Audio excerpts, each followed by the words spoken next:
다니엘이 금머리 큰 신상의 꿈을 해석한 이 사건에는 배경이 있습니다.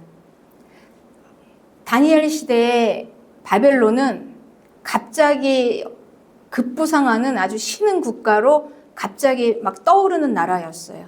그래서 큰 제국으로 전 세계를 그냥 다 평정하면서 큰 제국으로 갑자기 떠올랐습니다. 그런데 그때 당시에는 이 세계 정세의 패권을 이집트가 잡고 있었어요. 애굽이죠. 세계 정세가 애굽이 막강한 제국이었는데 이제 갑자기 떠오른 이 바벨론이 이제 나오니까 이제 그 중간에서 이스라엘은 도대체 어디에다 줄을 서야 될지를 모르겠는 거예요. 갈팡질팡합니다. 어느 끈을 붙잡아야 우리가 살 것인가. 근데 그때 하나님께서는 많은 선지자들을 통해서 이스라엘에게 말씀해 주셨습니다. 특별히 예레미야 선지자를 통해서 이스라엘 백성들에게 너희들은 바벨론 왕을 섬겨라. 그리고 바벨론에 포로로 잡혀가더라도 거기에 70년 동안 너희들이 그곳에 있을 것이지만 그래도 거기에서 집을 짓고 그냥 평안히 거하라. 이렇게 말씀하셨습니다. 포로일지라도 모든 것이 다 나에게서 나온 것이니 평안히 거하라. 이제 이런 말씀을 하나님께서 예레미야를 통해서 주시고 또 그 당시의 왕 또 시드기야 왕에게 예레미야가 직접적으로 그렇게 말을 했지만 우리가 이 위기 때는 누구의 말을 듣는가가 중요합니다. 또 수많은 사람들이 또 이야기를 하죠. 말을 하죠. 또 거짓 선지자들도 있고 또 신하들도 있고. 그런데 왕은 이 예레미야의 말을 듣지 않았어요. 그리고 갈팡질팡하다가 결국은 이 바벨론에게 완전히 그냥 전멸을 하게 됩니다. 그뿐만이 아니라 이제 이스라엘 민족이 포로로 잡혀가는데 정말 처참하게 잡혀가요. 이 시드기야 왕은 그 자기가 보는 눈 앞에서 왕자들이 다 죽임을 당하고 눈을 빼가지고 아주 그냥 처참한 이런 지경이에요.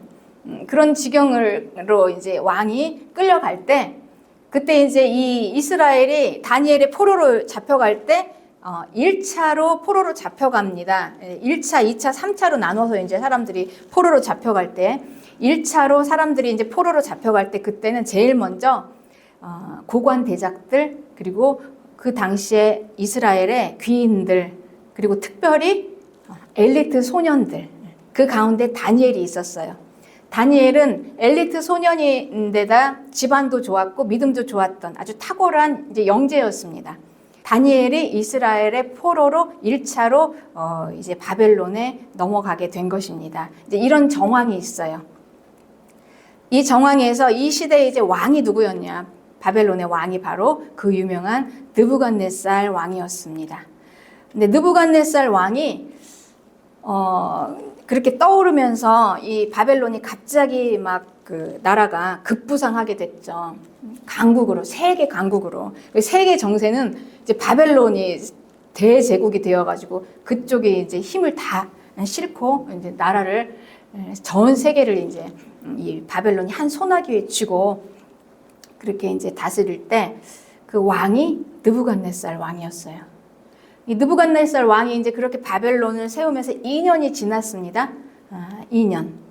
그런데 이 2년 동안 이 왕은 이 나라를 세우면서 굉장히 마음의 부담이 컸을 거예요. 젊은 왕이 갑자기 이 나라를 물려받아서 나라가 또 갑자기 제국이 되고 어느 날 눈을 떠보니까 나도 모르게 내가 너무너무 강성해져 있는 거예요. 이게 다 하나님이 주신 것입니다. 하나님이 주신 것은 그 절차가 없어요. 갑자기 떠오릅니다. 갑자기 막 이렇게 쏟아지는 거예요. 복이. 그러다 보니 이 바벨론 왕이 이걸 다 감당하기가 너무너무 어깨가 무거웠겠죠. 마음에 부담이 됐고. 근데 그러던 중에 그때가 한 2년이었죠. 그리고 또 열심히 그 나라를 위해서 이 왕이 막 열심히 또 일을 할 때였습니다. 그때 왕이 어느 날 꿈을 꿨습니다. 그런데 그 꿈이 하도 범상치가 않아요.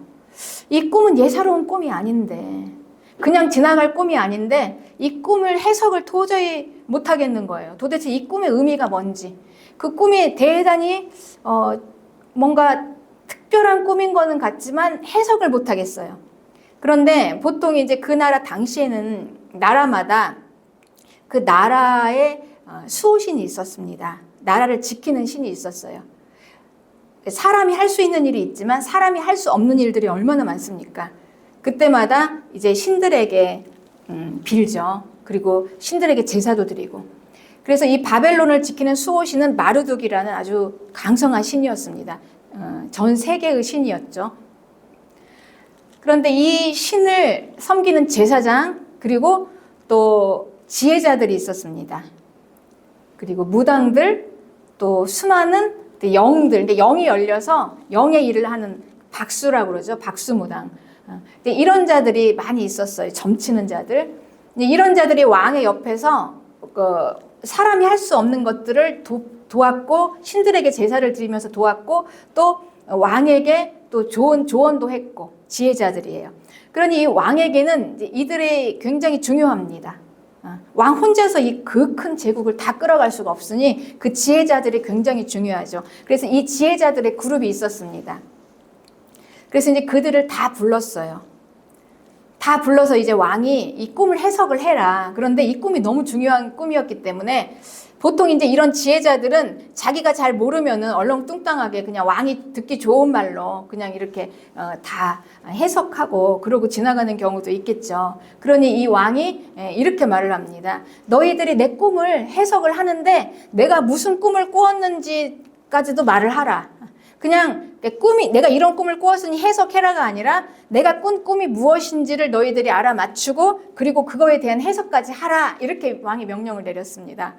그러니 이제 그 명령을 들은 그 지혜자들이 아니 그건 있을 수가 없는 일입니다. 너무 무리한 요구입니다. 그 어떤 왕들도 지금까지 세계 어느 왕들도 이렇게 우리에게 요구한 자들은 없었습니다. 아니 어떻게 꿈이 무엇인지를 우리가 알고 맞출 수 있습니까? 그건 사람이 아니라 신이죠. 사람은 그렇게 할 수 없습니다. 그러면서 이제 그들이 강경하게 맞섰습니다. 그랬더니 이제 느부갓네살 왕이 아니 이런 사기꾼들 너희들이 그 꿈이 뭔지도 모른다면 어떻게 꿈을 해석할 수가 있겠느냐. 너희들이 적어도 내가 꾼 꿈이 뭔지는 알 만큼 영이 열려야 그 꿈을 해석할 수 있지 않겠냐. 그래야 너희들이 지혜자들이 아니겠느냐. 그러니 이제 왕의 말도 그럴듯하지만 이제 그렇게 할 수 있는 능력이 없었습니다. 이 술사들은. 그래서 이제 왕이 이제 화가 났어요. 너희들은 쓸모없다. 그 정도로 무능력한 자들은 쓸모가 없다. 다 죽여라. 이렇게 명령을 내렸습니다.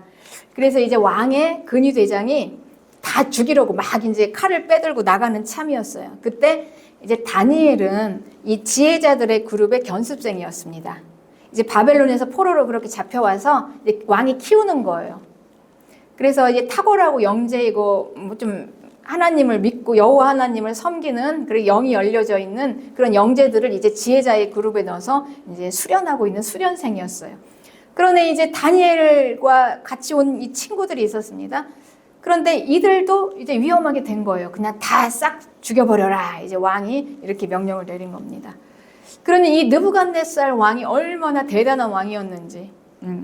대부분 보통 이 술사들이나 지혜자들은 잘 못 건드립니다. 이제 그 섬기는 신이 있잖아요.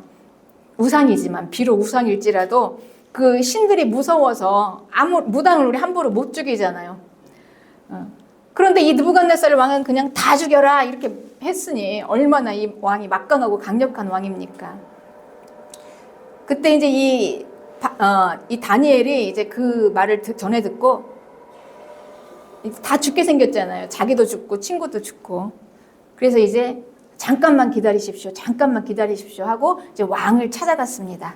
그래서 왕에게 조금만 시간을 주면 내가 할 수 있습니다. 이렇게 담대하게 이제 왕에게 선포를 하고 돌아와서 믿음으로 자기 친구들과 함께 기도를 부탁했습니다. 이러이러한데 하나님이 열어주시도록 우리 이제 위급하게 지금 위기의 상황이죠. 그러니 우리가 함께 같이 기도하자. 그래서 중보 기도를 했습니다. 근데 그 기도를 들으시고 하나님이 드디어 그날 밤 다니엘에게 그 꿈의 계시를 쫙 열어주신 거예요. 그래서 다니엘이 깜짝 놀랐습니다. 하나님, 역시 하나님이 이 꿈을 알리실 분은 오직 하나님이시구나. 그리고 하나님을 찬양하고 이제 다니엘이 이제 그 꿈을 해석을 가지고 왕을 찾아갔습니다. 그럼 이제 왕이 꾼 꿈이 무엇일까요? 먼저 이제 왕이 꾼 꿈에 경위가 있습니다. 왕이 왜 이런 꿈을 꾸게 되었는지 이제 다니엘은 그거부터 밝혀냅니다. 왕은 어느 날 밤에 잠을 못 이루시고 침상에서 뒤척거리셨습니다. 그렇죠.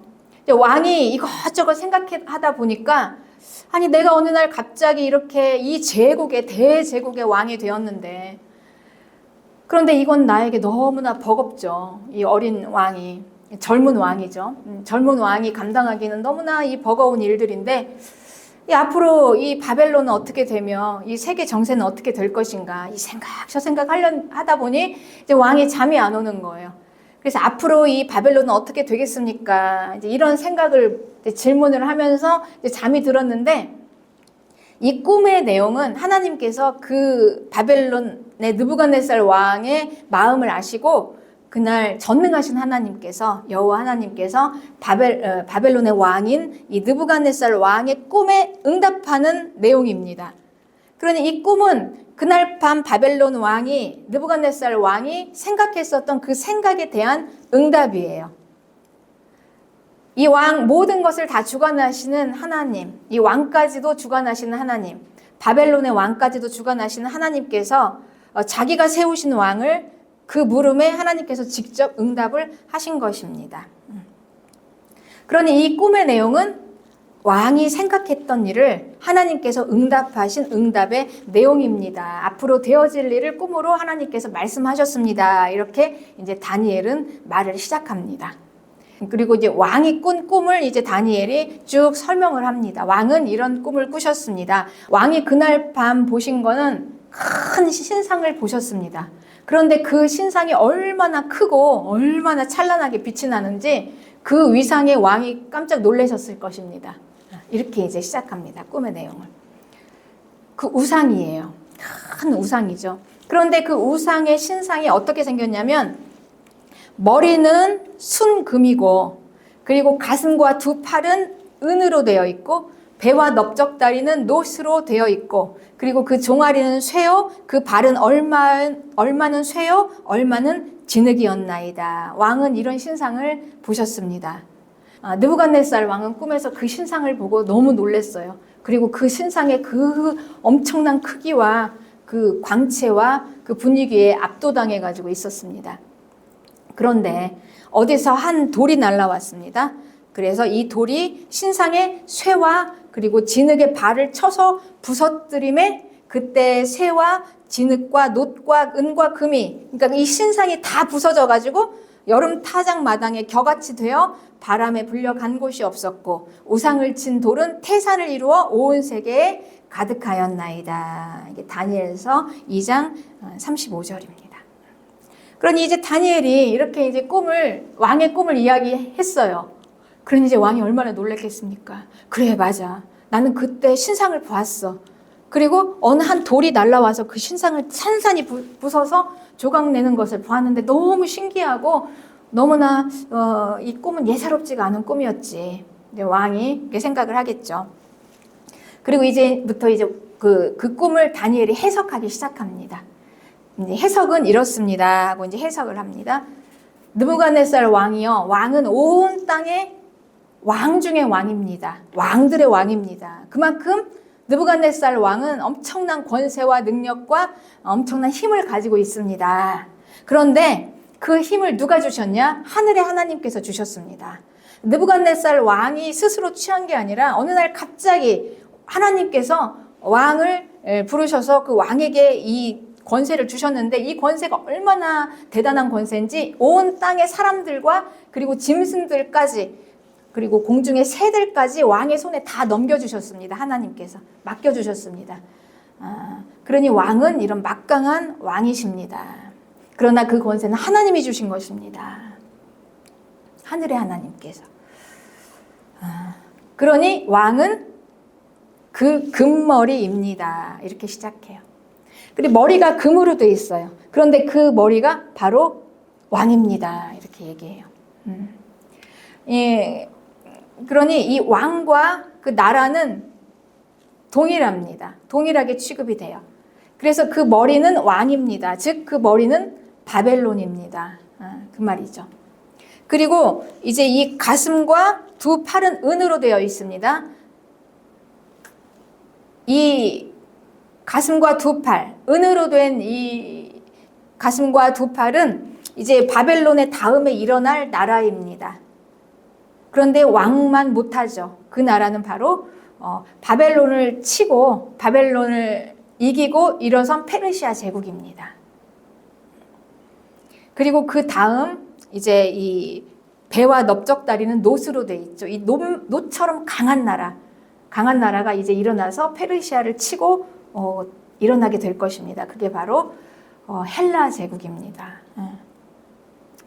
그리고 이 쇠로 된 종아리, 쇠는 모든 물건을 다 부서뜨리고 이기는 것처럼 그냥 막무가내로 온 나라를 그냥 부서뜨리고 짓밟고 이기는 그 나라, 아주 막강한 나라가 있는데 그 나라가 그 다음에 제국인 이 로마 제국을 이어서 나오는 마지막 제국입니다. 마지막 제국은 이 발이 10개의 발가락이 되어 있죠. 10개의 발가락이 쇠와 토기장이의 진흙으로 섞어 있다. 이렇게 지금 봤죠. 그러니 이 로마와 이 마지막 제국은 이제 앞으로 오게 될 이 인류 역사의 땅의 마지막 제국이에요. 그 나라. 요한계시록에서는 짐승이 다스리는 제국, 짐승 제국입니다. 즉 마지막 제국까지 이제 그 한 신상 안에 들어있는 것을 다니엘이 보았습니다. 그러니 그 우상, 느부갓네살이 꿈에서 보았던 금머리를 한 큰 신상은 우상이에요. 그런데 그 우상은 한 몸인데 그게 역사적인 제국입니다. 이 땅의 역사적인 제국을 보여주신 것입니다. 한 몸으로 되어 있어요. 이 마지막 제국이 그러니까 10개의 발가락으로 되어 있는데 그게 쇠와 그리고 토기장의 진흙으로 되어 있는 쇠로 되어 있다라고 이렇게 지금 봤죠. 그런데 이거는 이 마지막 제국은 요한계시록 13장에 보면 이 마지막 제국의 왕은 누구냐? 짐승이다. 그러니까 짐승으로 묘사된 이 짐승이 마지막 제국의 왕입니다. 그런데 이 짐승을 요한이 보았을 때 이 짐승은 7머리에 10뿔을 가지고 있었어요. 10뿔. 그러니 이 10개의 발가락은 바로 이 짐승, 마지막 제국인데 계시록 13장 2절에 보면 내가 본 짐승은 표범과 비슷하고 그 발은 곰의 발 같고 그 입은 사자 입 같은데 용이 자기의 능력과 보좌와 권세를 그에게 주었더라 그랬죠. 그러니 이 짐승은 짐승 제국, 마지막 제국의 왕이에요. 마지막 제국의 왕의 모습이 표범 같기도 하고 곰 같기도 하고 사자의 입 같기도 한데 중요한 건 뭐냐면 마귀가 그 보좌와 권세를 내준 거예요. 그러니까 마귀가 쓰는 자라는 거예요. 그러니까 다시 말하면 마귀의 일을 하는 자라는 얘기죠. 이게 마지막 제국의 왕입니다. 그런데 이 다니엘은 또 더 놀라운 이 성경에 계시는 다니엘 7장에 네 짐승의 환상을 보았어요.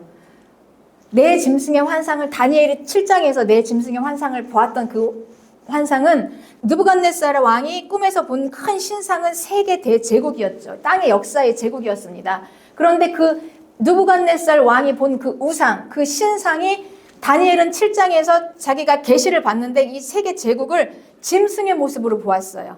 그러니 이 느부갓네살 왕이 꾸었던 이 신상의 모습을 다니엘은 이 짐승으로 보았던 것입니다. 짐승으로.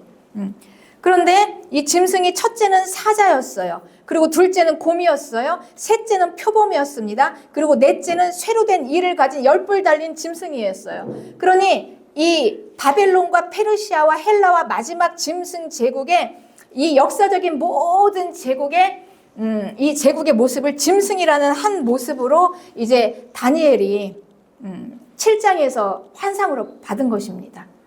그러니 하나님께서는 이 다니엘을 통해서 뭔가를 말씀하시고 계십니다. 이 역사적인 제국을 말씀하고 계시는 거예요. 그리고 느부갓네살의 꿈을 통해서 우리에게 역사적인 제국을 말씀하시는 거예요. 그러니 느부갓네살의 꿈에는 우상으로 이 세계 제국이 보여졌지만 이 다니엘의 7장에서의 환상에서는 짐승으로 이 세계 제국이 보여진 것입니다. 네. 그러니 이 세계 제국, 그런데 이 다니엘이 보았던 사자의 모습, 곰의 모습, 표범의 모습이 바로 계시록 13장 2절에서 요한이 내가 본 짐승은 표범 같기도 하고 곰 같기도 하고 사자 입 같기도 한데 용이 자기의 능력과 보좌와 권세를 준 그예요. 그러니 이 마지막 이 짐승 제국의 왕은 지금 표범, 곰, 사자가 지나왔던 이 땅의 역사적인 제국입니다. 역사적인 모든 제국의 DNA를 다 가지고 있는 이 왕이다. 강력한 왕이다. 그게 바로 짐승이고 마지막 짐승 제국이다. 이게 우리에게는 아주 중요합니다. 왜냐하면 지금까지의 이 땅의 모든 역사는 다 지나갔지만 이제 앞으로 이 다가오게 될 짐승 제국은 아직 오지 않은 나라예요. 우리가 겪어야 될 나라입니다. 그래서 이 교회에게는 이 계시가 굉장히 중요하고 이제 이 계시가 이제 막 열려져요. 이제 마지막 때니까 막 열려지기 시작하는데 이 계시가 이제 이 지금 이 땅에 지나오는 이 문화와 나라와 이 세계 정세와 너무나 맞습니다. 이게 그게 더 경이로울 뿐이에요. 그렇습니다. 그래서 이 마지막 제국은 결국 지금까지 이 표범 같기도 하고 사자 같기도 하고 곰 같기도 한 다니엘이 그 당시에 다니엘 7장에서 보았던 그 짐승의 모습, 역사적인 모든 지나간 제국들을 다 가지고 있는 그 짐승 한 몸에, 그리고 느부갓네살 왕이 그 신상 안에서 봤던 거. 그러니 이 제국은 따로 한 우연히 세워진 나라가 아니라 지금까지 이 땅에 있었던 큰 제국들, 바벨론으로부터 시작해서 바벨론, 페르시아, 헬라, 로마, 그리고 마지막 짐승 제국까지 이 제국은 다 하나로 이어서 한 몸으로 딱 통체적으로 되어 있는 거를 보았습니다. 따로따로 떼어진 게 아니라 그게 다 하나로 딱 우뚝 서서 이 땅에 우상으로 딱 쓴 거예요. 우상으로. 그걸 본 것입니다. 예. 그런데 이제 여기에 이 마지막 제국이 지금 요한계시록에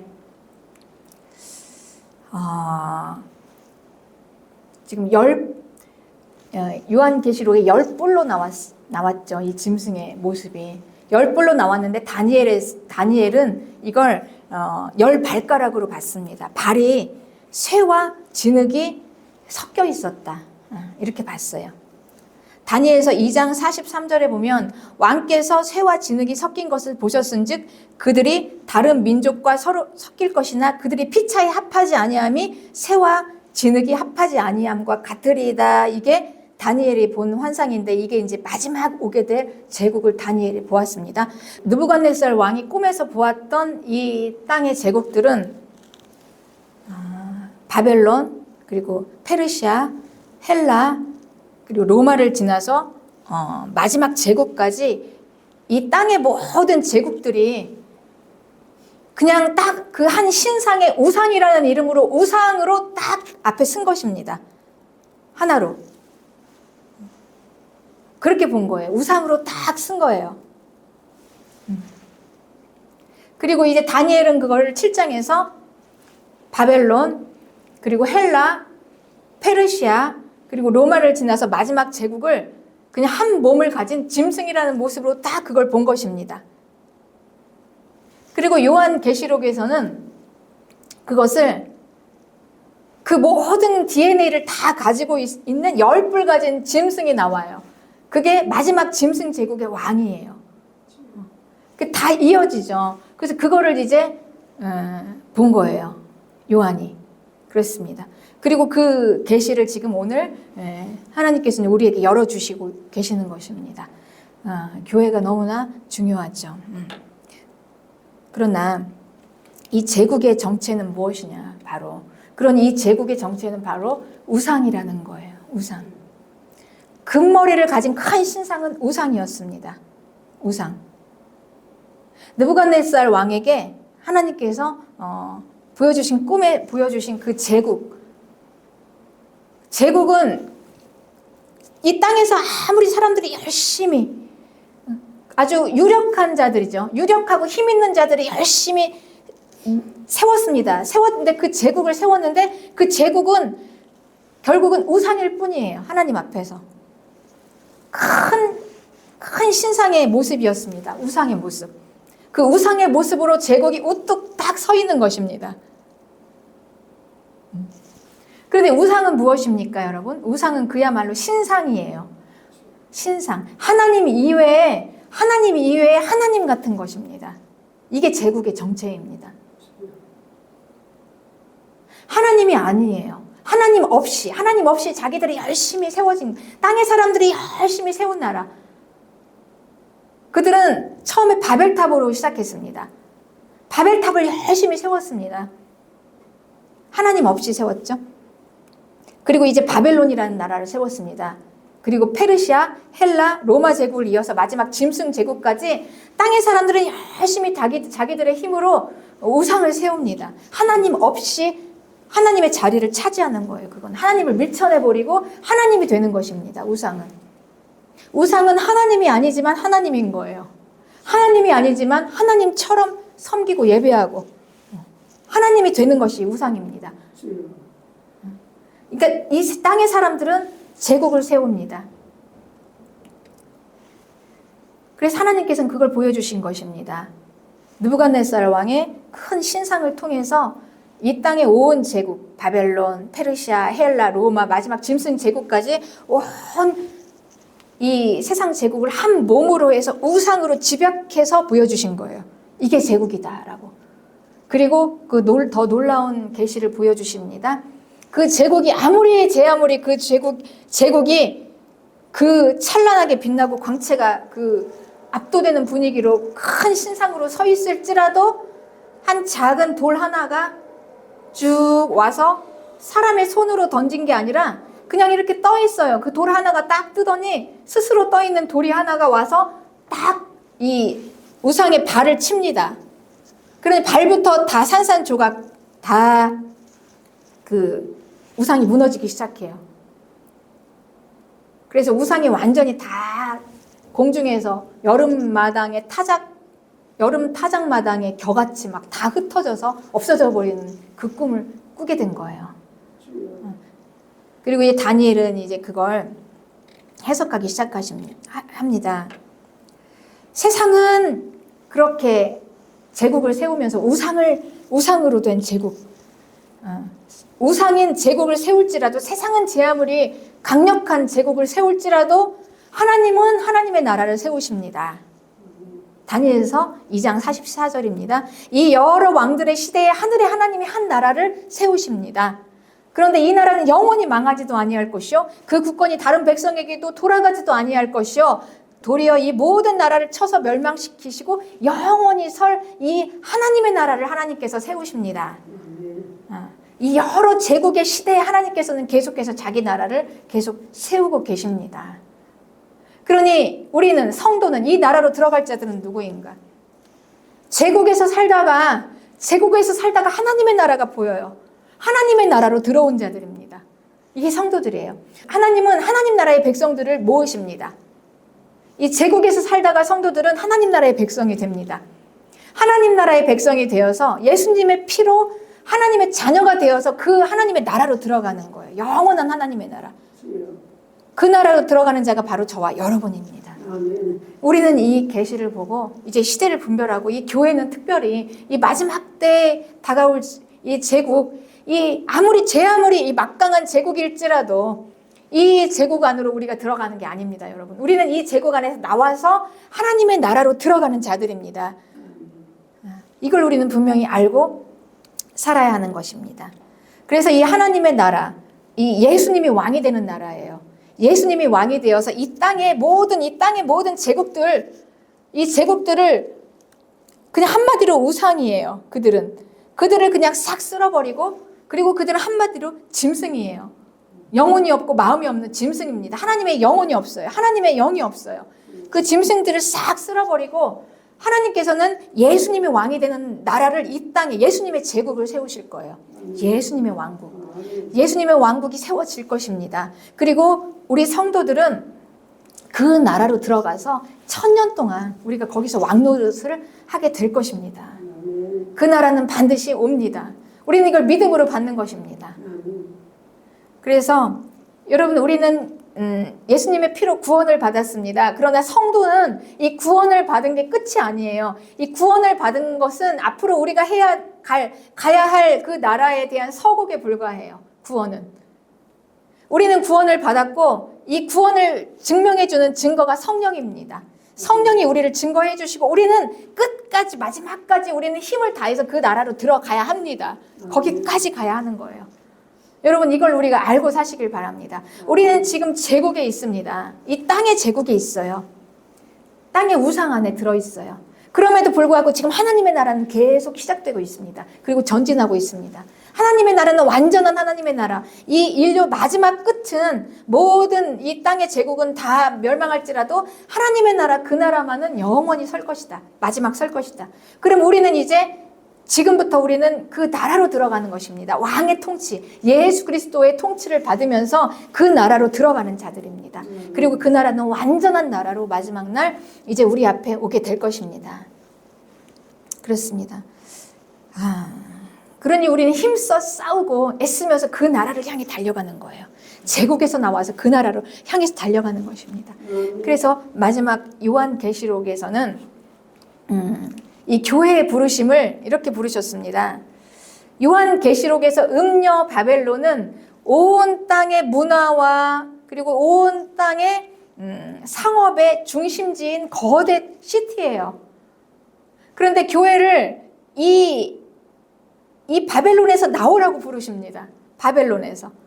계시록 13장 4절에 또 내가 들으니 하늘로부터 다른 음성이 나서 이르되 내 백성아 거기서 나와서 그의 죄에 참여하지 말고 그가 받을 재앙들을 받지 말라, 이렇게 부르세요. 여러분, 이 바벨론은 우상입니다. 우상은 무엇입니까? 여러분, 하나님이 없어요. 거기는 하나님이 아니에요. 하나님이 아닌데 하나님인 게 우상이에요. 그러니 이 바벨론은 거대한 시티, 바벨론은 온 땅의 중심이고 이 세상의 중심이고 상업이 여기서 나오고 무역이 여기에서 나오고 모든 이 땅의 자본이 여기에서 나오고 모든 사람들이 살아갈 모든 이 생활의 중심지인 이 바벨론이 땅의 욕심과 탐심과 정욕으로 이루어지는 나라, 거기를 따라가는 삶입니다. 그것을 따라가는 삶이라는 거예요. 그것은 멸망이며 지옥이니 거기서 나오라, 이게 교회의 부르심입니다. 여러분, 그 나라에서 나올 수 있는 자신이 있으십니까? 그래서 우리는 세상에서 성공하고 부자로 잘 사는 게, 그리고 우리는 왜 거기서 나와야 하는가를 알아야 하는 것입니다. 이 느부갓네살 왕의 꿈을 통해서 보여주신 우상, 그러니까 이 제국의 정체가 무엇인지를 알아야 돼요. 제국의 정체, 우리가 그렇게 갈망하고 원하고 이 땅에서 그렇게 우리가 바라고, 심지어는 교회 성도들조차도 미혹되어서 그게 마치 기도 제목에 다인 그 바벨론, 거대한 시티 바벨론, 우리는 왜 거기에서 나와야 하나? 이 제국의 정체를 알지 못하면 나올 수 없습니다, 여러분.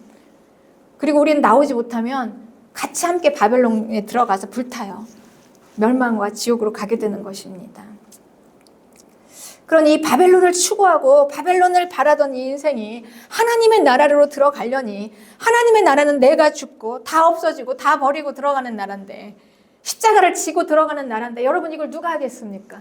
그러나 성경은 우리에게 분명히 말씀하고 계십니다. 내 백성아 거기서 나와야 한다. 그게 살 길이다. 그리고 보여주시는 거예요. 그 어마어마한 신상을 어디서 날라온 돌이 쳐서 다 무너뜨릴 것이다. 그리고 그 왕의 나라, 예수 그리스도의 나라는 영원할 것이다. 이걸 분명히 우리에게 선포하고 계신 것입니다. 들을 귀가 있는 자들만 듣게 되는 거죠. 누가 이걸 듣겠습니까, 여러분? 누가 이걸 듣겠습니까? 누가 이 하나님의 나라를 들어갈 수 있겠습니까? 앞으로 우리가 올 세상, 그 어마어마한 세상입니다, 여러분. 그 세상은. 그래서 이 마지막 때에 관해서 이 느부갓네살 왕의 꿈 얼마나 기가 막힙니까, 여러분? 이 쇠와 토기장이의 진흙이래요. 토기장이의 진흙. 진흙이 뭡니까? 우리 사람의 재료죠. 진흙. 이 진흙과 쇠가 섞여요. 그런데 그들은 섞이지 않아요. 섞여지는 나라입니다. 마지막 제국은 섞여지는 나라지만 섞여질 수가 없다. 그건 성분이 다르기 때문에. 그래서 다른 민족과 섞여지는데 그게 사람의 씨예요. 그런데 여기에서 다른 민족이라는 건 원어로 다른 씨예요. 그리고 사람이기도 하고 민족이기도 합니다. 사람이에요. 그럼 이건 무슨 말이냐면 마지막 제국은 사람의 씨와 로봇이 섞여집니다. 그런데 여러분 지금 이 세상이 그 세상을 향해서 가고 있습니다. 기계와 사람이 섞어지는 세상을 향해서 가고 있어요.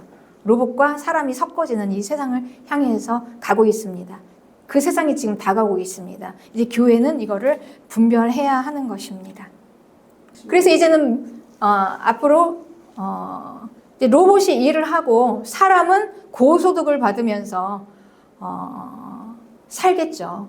고소득을 받으면서 살아도 충분합니다. 이제 로봇은 앞으로 사람이 관여하지 않아도 로봇이 스스로 계속해서 경제를 발전시키고 더 발전시키고 이 로봇의 능력으로 막 발전시켜요. 완벽한 능력으로. 그러니 이 세상은 말할 수 없이 그냥 우리가 최첨단의 세상이 되는 거예요. 우리가 상상할 수 없는 세상이 될 거예요, 여러분. 생각만 하면 막 문이 열리고 자동차는 하늘로 날아가고 그리고 운전을 그냥 생각만 하면서 운전이 저절로 쫙 되어지고 지금 이 기업들이 뭐에 투자하고 있는지를 보세요, 여러분. AI와 이 최첨단 이 기술에 지금 투자하고 있지 않습니까? 그러니 이 사람과 로봇이 섞어집니다. 그래 로봇은 열심히 일을 해요. 사람은 고소득을 받고도 살 수 있어요. 즐기면서 살 수 있어요. 편하게 살 수 있어요. 그러다 보니 이 사람이 영원히 살아야 하는데 몸은 이제 노쇠하고 노화되고 죽습니다. 그럼 영원히 살기 위해서 몸은 로봇의 몸을 입지만 자기 뇌는 충분히 컴퓨터에 업로드해서 다운받아 놨다. 자기 뇌와 로봇이 합쳐져서 영생할 수 있는 이게 지금 일론 머스크가 꿈꾸는 거잖아요. 그 사업. 그렇게 섞이는 거. 그러면 이제 그 거대 도시 최첨단의 어마어마한 문명 바벨론 과연 거기에서 신실한 성도들은 나올 수 있을까? 그걸 다 거절하고 나올 수 있을까? 아무것도 누리지 못하고 겨우 그냥 먹고 사는 거 하나만 보고 오직 천국 하나만 바라보고 과연 나올 수 있는 믿음을 가질 수 있을까? 이게 오늘 하나님께서 이 마지막 때 계시를 통해서 교회들에게 도전하고 계시는 것입니다. 교회들은 그렇게 할 수 있겠나? 그렇게 해서 생명을 지킬 수 있겠나? 라고 말씀하시는 것입니다. 그렇습니다. 그러니 여러분 우리는 이 세상에서 성공하고 부자로 살다가 지옥 가는 존재가 아니라 그렇게 살다가 우리는 하나님의 나라를 바라보고 그 하나님의 나라로 들어와서 천국으로 가는 자들입니다. 그러니 이 세상과 같이 가지 못해요. 그들과 길이 달라요. 그러니 큰 막 이 거대 막 이 파도처럼 확 밀려드는 이 물살을 우리는 거슬러서 헤엄치면서 힘을 다해서 얼마나 많은 목숨을 걸고 얼마나 많은 에너지를 투자하면서 목숨 걸고 세상을 거슬러서 가는 자들입니다. 그러니 세상과 같이 갈 수 없어요. 얼마나 많은 외로움 싸움입니까? 확신이 있지 않으면 할 수 없는 싸움입니다. 우리가 믿음 지키는 것. 그 첼로를 했던 자매가 하나 있었어요. 아주 굉장히 재능이 있었습니다. 제가 물어봤습니다. 그 자매님 뭐가 가장 힘들었습니까? 지금까지. 다른 건 다 괜찮은데 그 골방에서 혼자 첼로를 가지고 계속 연습을 해야 되는 그 외로움을 지나는 게 너무나 힘들었습니다. 이렇게 얘기를 하더라고요. 친구들은 다 밖에 나가서 놀고 재밌게 노는데 왜 나는 이렇게 빈 골방에서 이 첼로 하나를 가지고 씨름을 해야 되는지 이걸 극복하지 못하면 못하는 거죠. 거기서. 그렇습니다. 세상은 다 각기 이 최첨단의 고소득으로 이 땅의 행복과 이 땅에 주는 그 즐거움을 다 누리면서 삽니다. 그러나 성도는 빈 골방에서 하나님 나라 하나 바라보면서 그냥 아무도 알아주지도 않는데 거기서 기도하고 눈물 뿌리고 그리고 높은 이상을 가진 자들은 여러분 그 코드가 안 맞아서 이 말도 통하지 않아요. 그들의 이 높은 사상을 누가 이해해 줄 수가 없어요.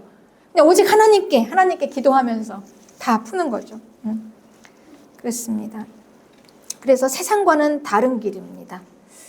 이 너무 높은, 세상 사람들은 이해할 수 없는 높은 이상과 생각을 가진 자예요. 네. 세상과는 다른 길을 갑니다. 그러나 외롭지만 진리입니다. 주님이 함께 가십니다. 우리는 그 길을 가야 하는 자들입니다.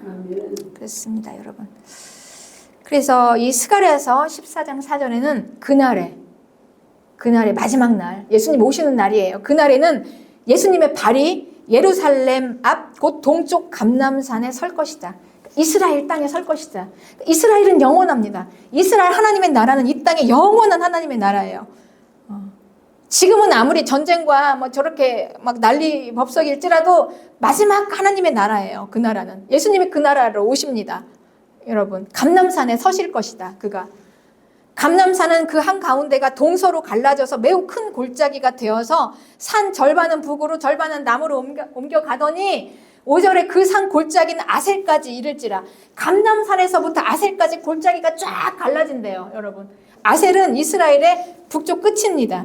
예루살렘 중심지, 이스라엘의 중심지에서부터 이 이스라엘 끝까지 쫙 골짜기가 갈라지면서 예수님이 이제 그때 발 앞에 서면 그때 너희는 그 산 골짜기로 도망가라. 온 땅은 너희들이 거할 곳이 아니다. 그 땅이 다 이제 초토화가 될 때 너희들은 그곳으로 도망가라. 어떻게 도망가냐면 유다 왕 우시야 때에 지진을 피하여 도망가던 것 같이 그렇게 빨리 뛰어서 도망가라. 그러니 이 계시를 받았던 당시의 사람들은 유다 왕 우시야 때 그들이 어떻게 도망가는지 다 알고 있겠죠. 그렇게 뛰어서 거기로 가라. 나의 하나님 여호와께서 거기에 임하실 것이다. 모든 거룩한 자들이 다 거기에 올 것이다. 다 예수님이 부르시는 그 이름에 내 이름을 부르는 소리, 나사로야 나오라. 그 소리를 듣고 무덤에서 나사로가 나온 것처럼 우리가 다 무덤에서 나와서 다 예루살렘에서부터 아셀까지 쫙 이어진 그 골짜기에 거기에 거룩한 하나님의 백성들이 다 모일 그날이 올 것이다. 우리는 그날을 소망으로 보고 그날을 비전으로 삼으며 이게 진리이기 때문에 이 날을 바라며 우리는 계속해서 외로운 싸움을 하는 것입니다. 골방에서 씨름하는 거예요. 생명을 지키면서 할렐루야. 이렇게 마지막 날 그곳에서 다 우리 함께 할렐루야를 외치며 함께 기뻐하며 만나는 우리 마라나타 교회와 우리 신실한 성도님들이 되시기를 주님의 이름으로 축복합니다.